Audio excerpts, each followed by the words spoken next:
네, 여러분 안녕하십니까. 시사토론입니다. 1년 넘게 이어지는 코로나19 팬데믹 상황 속에서 많은 의료진과 방역당국의 희생과 노력이 이어지고 있지만 코로나19 3차 유행 이후 지속적인 확산세는 좀처럼 꺾이지 않고 있습니다. 길어지는 감염병 사태 속에서 중요성이 강조되고 있는 부분이 바로 공공의료기관의 확충과 공공의료의 역할입니다. 오늘 시사토론에서는 국내 공공의료기관의 현황을 살펴보고 현재의 공공의료 체계가 안고 있는 문제는 무엇인지 또 어떻게 개선해야 할지 전문가들과 함께 이야기 나눠보도록 하겠습니다. 함께할 토론자 세 분 모셨습니다. 어서 오십시오. 네, 안녕하십니까. 안녕하십시오. 자, 먼저 국회 보건복지위 소속의 이용호 의원 자리하셨는데요. 코로나19 사태가 이제 1년을 넘기고 있어요. 이제 그런 와중에 백신 접종도 시작한 지 한 달이 좀 넘기고 있잖아요. 그런데 다시 또 최근의 확산세가 심상치 않은데 어떻게 전개되고 있을 것 같습니까? 벌써 1년이 됐는데요. 국민들의 협조 속에서 K방역이 그런대로 성공을 하고 있다 이렇게 평가를 받고 있습니다만 여전히 매일 지금 확진자 수가 400명대를 오르내리고 있어서 사실 걱정이 많이 됩니다. 지난달부터 백신 접종을 시작을 했는데 그 속도가 생각보다 나지 않고 있어요. 오늘까지 한 1.5% 정도 접종이 된 상태이기 때문에 기대보다는 좀 낮다라는 것이고 또 한편으로는 백신 그 확보 물량이 생각보다 조금 속도가 늦다 이런 지적도 있고요. 그렇지만 어떻게든지 정부와 국민들이 함께 노력을 해서 올해 그 예정대로 백신 접종을 맞고 집단 면역이 생겼으면 하는 기대감을 가지고 있습니다. 이제 노력을 하고 있지만 그러나 이 코로나라고 하는 것이 금방 수그러들지 않는 이런 상황이기 때문에 특히 변이 바이러스가 상당히 위협을 주고 있는 상황이라 우리로서는 하여튼 백신 접종과 함께 동시에 마스크 쓰기 또 이 청결 문제 이런 것을 해서 하여튼 우리 국민들이 이걸 잘 위기를 극복하는 그런 한 해가 됐으면 합니다. 네, 이 자리에 또 이용각 국민건강보험공단 연구원장 자리하셨어요. 원장님, 그 미국이나 영국이나 그 해외 사례들은 이번 코로나19 대응 과정에서 의료의 취약성을 많이 보이지 않습니까? 근데 우리는 K 방역으로 모범이 좀 되긴 했지만 그래도 국내 공공의료의 취약성이 드러나는 계기가 됐단 말이죠. 어떻게 보십니까? 네, 2019년 현재 우리나라의 공공병원은 221개로 전체 병원의 5.5% 정도고요. 공공병상은 전체 병상의 9.7%에 불과합니다. 그나마 군인이나 경찰, 노인요양병원, 보훈병원, 산재병원 등 이 특수 대상자나 특수질환 병원을 제외하고 일반인들을 대상으로 하는 병원들은 63개에 불과합니다. 우리나라 같은 경우에 이제 전체 병상이나 병원에서 이 공공이 차지하는 비율이 상대적으로 좋습니다. OECD 평균으로 보면은 53.7% 정도인데 우리나라는 앞에서 말씀드린 대로 5몇% 정도밖에 안 되고 이게 질문하신 대로 외국과 비교하면은 미국 같은 경우에는 약 22%, 일본 같은 경우에 27%, 대만이 32%, 독일이 41%, 프랑스가 62% 정도입니다. 이런 취약한 공공의료를 가지고도 K-방역을 하고 있는 것이 어떻게 보면 굉장히 대단한 성과이지만 취약점이라고 말씀드릴 수 있겠습니다. 자, 그렇다면 전북 지역의 공공의료기관은 몇 군데나 되는지 혹시 알고 계십니까? 네, 전북 지역은 의료기관이 203개인데 이 중에서 공공의료기관은 6%에 불과한 12개 정도입니다. 네. 그중에서 일반 병원은 우리가 흔히 아는 전북대학교 병원이나 남원의료원, 군산의료원, 진안의료원 등 3군데 불과합니다. 전체적으로 보면은 병상수로 보면은 한 8.6% 정도가 전북 지역의 공공병상이라고 할 수 있겠습니다. 네, 서울시립대 도시보건대학교 나백주 교수님도 자리하셨는데요. 네, 자, 나 교수님, 국내 공공의료기관의 비중이 이렇게 작은 데는 어떤 이유가 있지 않겠습니까? 네. 이 공공병원에 대한 정부 투자가 사실 그동안 좀 많이 소홀했었다. 이렇게 이제 얘기를 할 수 있겠습니다. 사실 공공병원을 이해하려면 크게 두 가지로 나눠서 봐야 됩니다. 하나가 이제 민간병원처럼 일반 진료를 받는 그런 부분이 있고 또 하나는 공공병원 아니면 못하는 그런 특수한 그런 분야가 있습니다. 그게 이제 말하자면 취약계층 진료라거나 의료 취약지에서 진료, 그다음에 감염병에 대한 어떤 그런 대응 이런 부분들과 관련해서 하는 그런 부분인데요. 특수하게 특수 목적으로 하는 그런 공공병원 기능과 관련해서는 이거는 불가피하게 적자가 나타날 수밖에 없습니다. 근데 그런 부분들에 대한 정부 지원이나 이런 부분은 상당히 취약했고 또 민간병원은 이제 그 환자들한테 받는 그 비급여 진료비 이런 부분들을 이제 상당히 자유롭게 좀 받는 그런 부분이 있습니다만은 공공병원은 또 그 부분에 대해서도 정부나 지방자치단체에서 상당히 감독 기능이 좀 강화돼 있어서 수익적인 그런 부분도 여유가 있는 그런 상황이 아니다 보니까 이중에 그런 고통이 있어서 공공병원이 굉장히 활성화되기 어려운 그런 구조에 있다 이렇게 말씀드릴 수 있겠습니다. 네.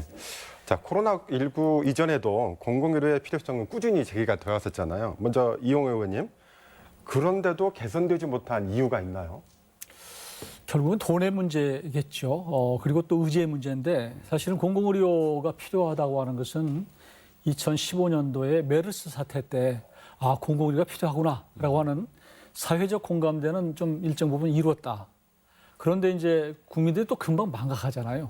그 당시에는 필요하다고 생각했지만 설마 코로나와 같은 게 또 올까 하는 그런 안이한 대처가 좀 있었다고 생각이 되고 또 한 가지는 이제 정부와 또 의료계 사이에 어떤 진단과 또 처방에 좀 차이가 있어요. 그러니까 의료계는 의료계대로의 주장이 있었고 정부는 정부대로의 주장이 있어서 이게 서로 합의점을 못 찾는 측면이 있습니다. 그렇지만 어떻게든지 한 가지는 공공의료시설의 확충, 또 시설의 좀 더 현대화, 또 하나는 공공의료 인력의 양성이 두 가지는 꼭 필요하다라고 보고요. 이번에 이제 코로나19로 국민들이 정말로 절절히 느꼈기 때문에 이런 부분은 이제 의정협의회에서 좀 방법을 찾아내서 같은 생각을 가지고 해결해 나가야 되겠다 이런 어떤 생각을 갖고 있습니다. 네. 이용갑 원장께서는 어떤 생각하고 계십니까? 네, 우리나라 같은 경우에 2013년에 진주의료원 폐쇄라든지 이용호 의원님께서 지금 말씀하신 바와 같이 2015년에 메르스 사태를 경험을 하면서 정부 당국뿐만 아니라 국민들이 공공의료에 대한 필요성을 굉장히 공감을 했습니다. 하지만 2016년에 정부가 발표한 제1차 공공보건의료 기본계획은 계획은 했지만 실질적으로 그 결과가 공공의료 확충으로 이어지진 않았습니다. 예를 들면 2015년에 공공의료 병상이 10.4%였는데 2019년에는 9.6%로 좀 감소했습니다. 그 이유는 여러 가지가 있겠지만 정부가 기본적으로 하는 것은 취약계층 중심의 의료 안전망 강화라든지 의료 서비스 질 향상이라든지 기관 운영의 효율성, 그다음에 또 하나 말씀드리고 싶은 거는 민간 의료기관의 공공성 강화라는 이런 다분히 좀 소프트웨어적인 전략에 치중을 했습니다. 그래서 공공병원, 공공병상 확대라는 양적인 것들이라든지 아니면 거기에 필요한 의료 인력을 확충하는 문제에 대해서는 상대적으로 좀 도외시했던 결과가 아닌가 싶습니다. 네. 나 교수님, 최근 보면 메르스라든지 코로나19라든지 이것들을 비롯해서 감염병이 어떻게 보면 주기적으로 발생을 하고 있어요. 그러다 보니까 이런 추세를 보더라도 공공의료가 더 강화가 돼야 될 텐데 확충이 더 필요하겠죠? 그렇습니다. 지금 말씀 주셨던 것처럼 지금 전 세계적으로 또 특히 한반도에서 기후 변화, 그다음에 이제 환경 파괴 이런 문제가 있다 보니까 말씀하셨듯이 지금 신종 감염병이 3년에서 5년 주기로 지금 한반도를 지금 오고 있는 그런 상황이고 이 외에도 또 어떤 다른 신종 감염병이 지금 나타날 수 있을 가능성이 굉장히 높은 그런 상황입니다. 뒤에 가서 또 잠깐 말씀드릴 수 있겠습니다만은 이런 기후변화와 감염병 문제뿐만 아니라 우리 심각한 인구 고령화 이런 문제도 겪고 있기 때문에 실은 어느 때보다도 공공의료 필요성과 그 중요성이 강조돼야 되는 그런 시점이다 이렇게 좀 말씀드릴 수 있겠습니다. 네.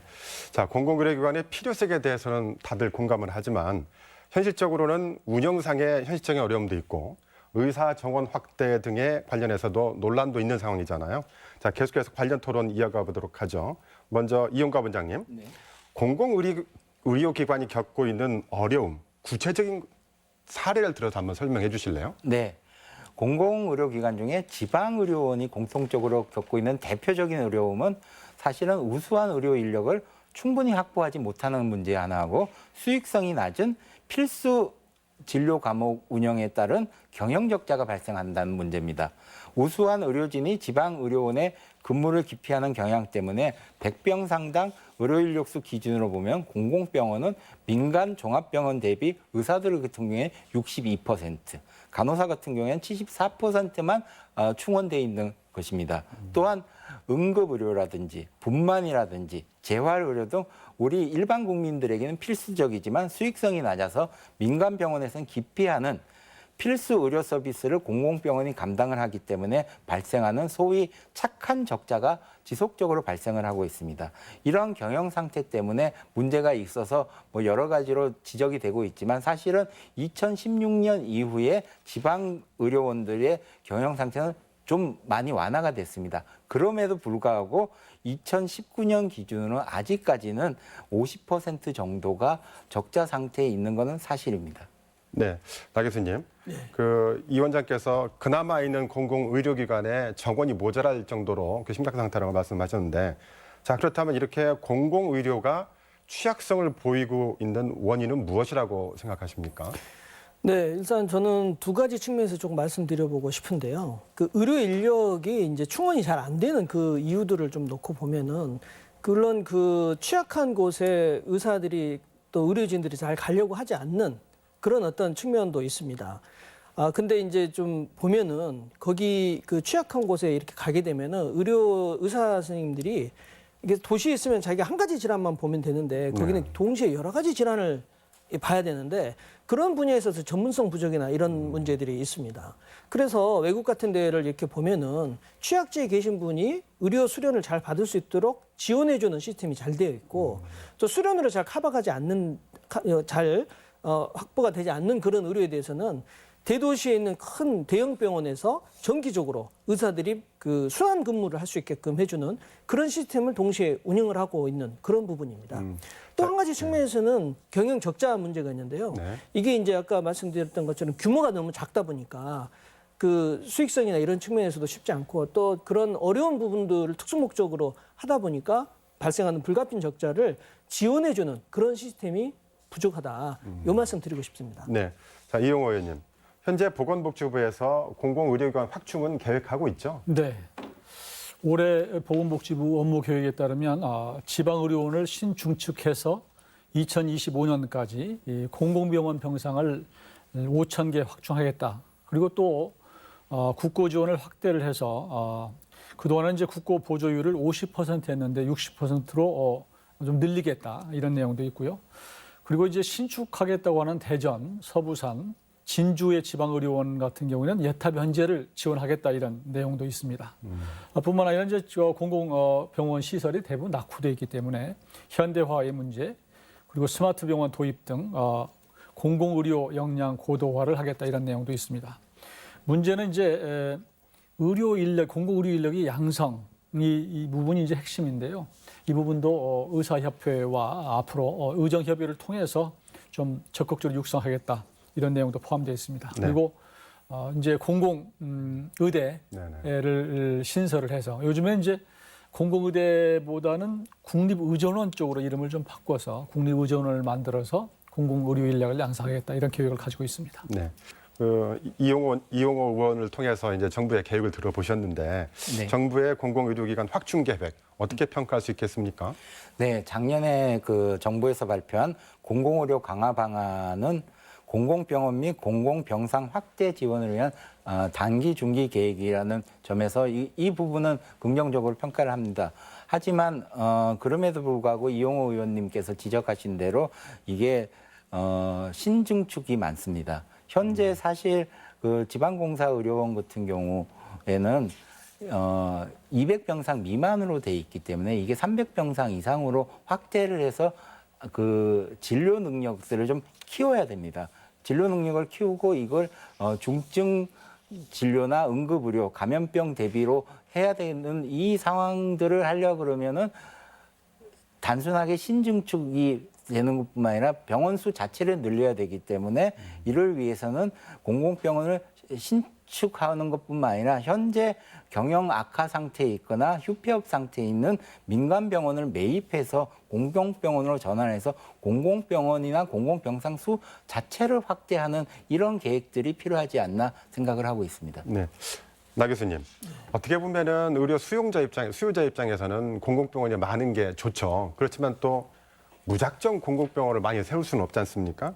지역의 공공의료기관이 어느 정도 있어야 된다고 생각하시나요?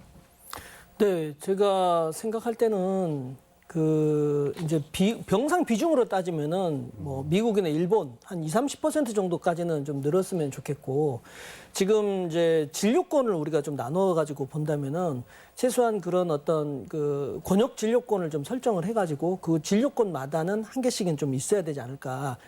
이렇게 이제 생각을 합니다. 사실 이번에 코로나19 대응과 관련해서도 아까도 잠깐 이야기 나왔지만 사실 우리나라가 K 방역은 어느 정도 성공했을지 모르지만은 사실 대구의 그때 1차 파동과 수도권에서의 3차 파동, 이때는 공공의료 부족 이 문제 때문에 사실 적절한 대응에 상당히 어려웠고 긴박했던 순간들이 있었던 것이 사실이거든요. 그래서 앞으로 또 다른 어떤 파동을 생각하고 또 다른 신종감염을 생각한다면 적절한 공공의료 체계를 갖추는 것은 굉장히 중요하다, 이렇게 네. 말씀드리고 싶습니다. 그렇지만 또 걱정이 공공의료기관이 많아지면 적자를 보는 것들도 많아질 거 아니에요. 그걸 또 세금으로 메꿔야 되는 또 걱정도 있는데 이건 어떻게 밸런스를 맞춰야 될까요? 네, 말씀 잘하셨는데요. 지금 우리 지자체마다, 기초지자체마다 보건소가 있지 않습니까? 근데 보건소가 지금 현재 다 어떻게 보면은 정부, 그러니까 지자체 기관이다 보니까 운영을 하면은 그것도 진료를 보고 수익이 생기지만은 따져놓고 보면 적자입니다.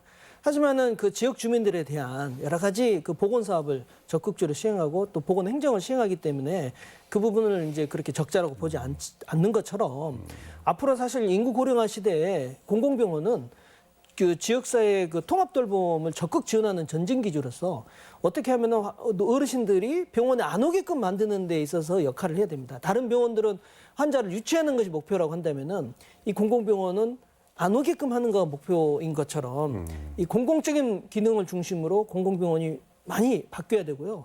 지금 코로나19 신종감염병 대응도 마찬가지지만은 앞으로 우리 사회가 직면하게 될 그런 어떤 건강 관련 재난적 상황을 분석하고 대비하는 그런 능력이 있어야 된다고 봅니다. 전북 지역의 특수성을 감안해서 공통질문을 하나 드리고 싶어요. 공공의료 인력 확보를 위한 대안 중에 하나로 현재 남원에 공공의료대학 설립을 추진을 하고 있잖아요. 의사협회와 그런데 일부 정치권의 반대로 쉽지만은 않아요. 공공의대 인력의 실속 문제도 이야기가 되고 있고요. 자, 이 점 어떻게 보시는지 공통질문을 한번 드려보도록 할게요. 먼저 이용호 의원님.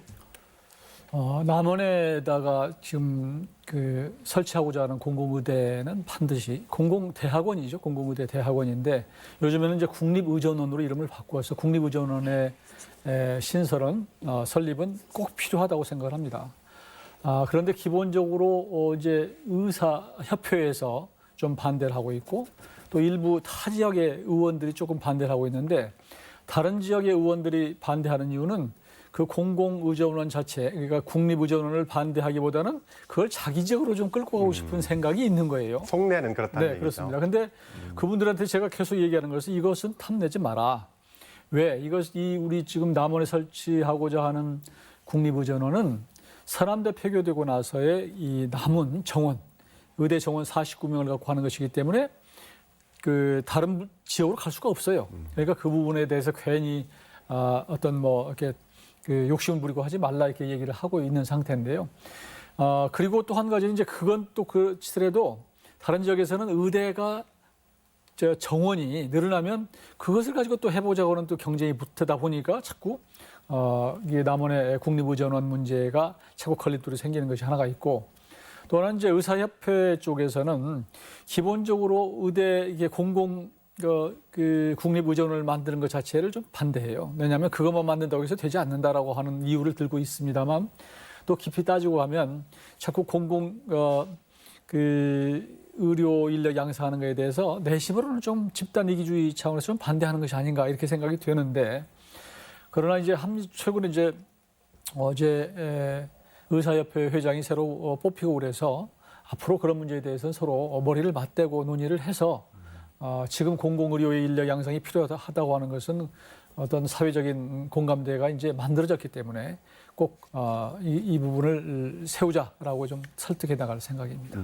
그 이용가 원장께서 어떻게 생각하십니까? 사실 의료 취약 지역이라고 얘기하면은 병원이 부족한 것도 있지만 인력이 부족한 것들이 사실은 더 근본적인 원인이라고 할 수 있겠습니다.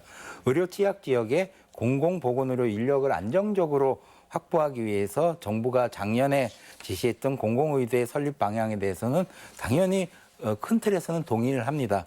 2018년 기준으로 우리나라 인구 10만 명당 활동의사 수가 OECD 평균인 3.5명보다 1명이 적습니다. 1명이 적은 게 아니라 사실은 굉장히 적은 거라고 말씀해 드리겠습니다. 그렇기 때문에 도시가 아닌 농어촌 지역인 의료 취약 지역에서는 의사가 굉장히 부족합니다. 중소도시도 마찬가지입니다. 특히 인구 구조가 바뀌면서 공중보건의가 줄어들고 있어서 이 의료 취약 지역에서 공공의료 인력 수급에 사실은 큰 문제가 될 수 있기 때문에 어떻게 해서든지 간에 의료 인력을 양성할 수 있는 기관들이 뭐 전북뿐만 아니라 여러 곳에서도 중장기적으로 이루어져야 될 것 같습니다. 다만 의사협회에서 반대하고 있는 몇 가지 이유에 대해서는 뭐 여러 사회적인 여론이나 그 정치권뿐만 아니라 의료계, 학계 지역에서 합리적인 그 대화, 안전장치들을 마련을 해서 하면 될 거라고 생각을 합니다. 큰 틀에서는 동의합니다. 네. 나 교수께서도 의사시잖아요. 예, 나 교수 생각은 어떠십니까? 네, 저는 굉장히 필요하다고 보고 있습니다. 지금 이제 아까 의료 취약지 의사 이런 말씀을 하셨지만은 지금 또 필요한 거가 이제 역학조사관 같은 그런 전문적인 그 행정과 의료를 결합해가지고 해야 되는 그런 부분들, 또 군의관, 국방과 관련된 거, 또 법무부 관련해서 교도소에서의 의료, 그다음에 또 노동과 관련돼서 그 산업 현장에서의 의료. 이렇게 지금 그 의료의학 분야가 실은 지역사회에서 요구되는 것은 굉장히 많은데 지금 기존의 의과대학에서 가르치는 것은 굉장히 임상적인 측면에 한정이 되어져 있고 이런 부분들을 사실 이제 극복해야 되는 것을 저는 공공의학전문대학원의 출범 이 부분이지 않을까 싶습니다. 사실 남원에 공공의학전문대학원이 들어선다는 것은 기존에 이제 서남대의 TU하고 연관이 되어 있습니다만은 당장 지역사회에서의 어떤 그 뭐 의료 수요를 해결하는데 당장 도움은 안 될 수가 있습니다. 네. 하지만은 남원의 그 공공의학전문대학원이 생김으로 인해서 우리나라 전체 의과대학의 교육 전체 방향이라거나 의료 어떤 체계의 어떤 그 틀을 바꾸는데 저는 상당히 중요한 기여를 할 수 있지 않을까 싶어서 좀 굉장히 중요하게 좀 보고 있습니다. 네. 이 원장님. 자, 공공의료 필요성을 확인해 볼 수 있는 구체적 사례가 좀 있는데 이번 코로나19 사태를 겪으면서 지방의료원과 같은 공공병원이 있는 지역과 그렇지 않은 지역이 확연한 차이가 있었다면서요? 네. 어떤 차이들입니까? 예를 들면 이제 코로나 대응 과정에서 우리 이제 이렇게 얘기를 합니다.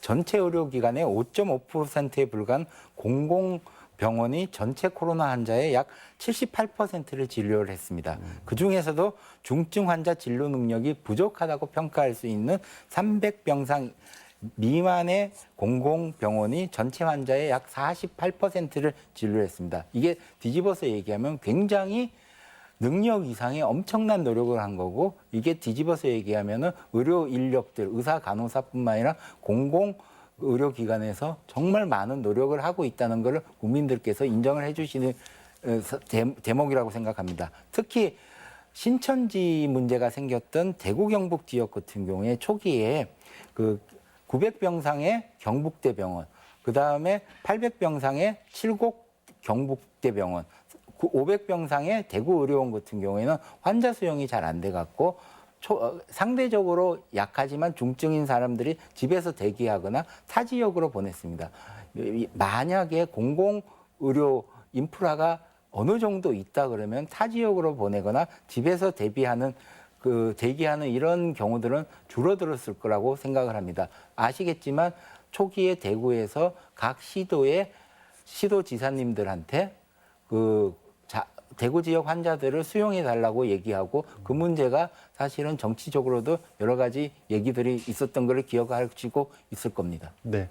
나 교수님, 감염병의 발생을 하면 공공의료기관이 반드시 필요하다고 많은 사람들이 생각은 하실 거예요. 그런데 이 주기적으로 발생하는 감염병이 없는 시절, 이른바 평화로운 시기에도 이런 공공의료기관이 어떤 제 역할을 할 수 있는 것들을 마련을 해야 존재 이유가 더 확실해질 텐데 어떻게 보십니까? 네.